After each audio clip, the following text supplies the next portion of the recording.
More than 100 drivers, lots more, were stranded on I-95, the major artery in the D.C. area overnight.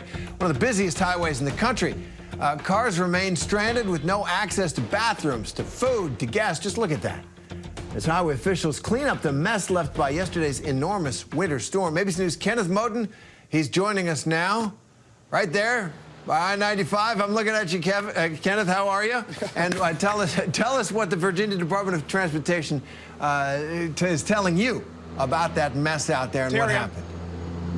Yeah, Terry, I'm doing a lot better than the thousands of people who were stuck on I-95 for more than 24 hours. Travel nightmare does not even begin to describe what we've been experiencing out here. I want to show you where we are. We're at Highway 17 and I-95. You see the signage there. No one can get onto I-95 north or southbound right now here in Fredericksburg, Stafford County here in Northern Virginia. You can probably see a little bit of the state trooper lights also down this highway here on Highway 17. And that's that trooper who was blocking anyone from getting onto I-95. But you know what, Terry? People don't want to get onto I-95 because, again, as I mentioned, people have been stuck there for more than 24 hours with little food, little water, or in some cases, no food or water, and also having to conserve gas, so very little heat as well. And this highway, Highway 17 right here, that actually runs you right to US 1. US 1 is another main thoroughfare people are trying to get to, but I can report at this hour right now, US 1 is also seeing gridlock, so it is not a good place to be as well. So authorities here, including the Virginia Department of Transportation and the governor, all telling people to stay away from this area of I-95. Yes, it is a main highway. It's the busiest interstate here in this country. But at this point, they're telling people to please just stay away. And I can also report, Terry, that luckily we've heard no reports of injuries or death after this storm, this massive storm came through and dumped snow yesterday, but it also left a lot of ice, especially as we moved into those evening hours and the sun went down.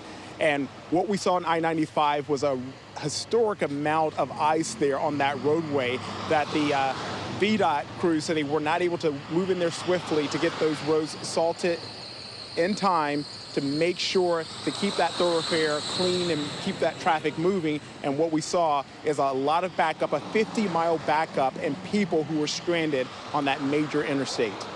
A 50-mile backup. We don't often cover traffic, but in something like on this show, but in something like this, the nation's busiest highway backed up, people stuck for 24 hours.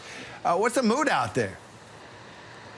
Well, it's funny you should ask, because as I was waiting for you, there was actually a steady stream of traffic. And look, Terry, it kind of eased up a little bit, so maybe we brought some good luck to the folks here who were waiting here for quite some time as they were moving through on Highway 17 to get to US 1. So, and there's also like the laws of TV news that as soon as we go on the air, things magically clear up as well. So it all just cleared up right behind me. But we saw people who were sitting here for quite some time as we were waiting to speak with you and our viewers. They were all, you know, waving. They had some smiles on their face. So they actually seemed to be in very good spirits. But I know that it was a different story for those people who were sitting in their cars for hours. One of those people, U.S. Senator Tim Kaine here from the Commonwealth, he said he left his home in Richmond around 1 p.m. yesterday, and it was 1920.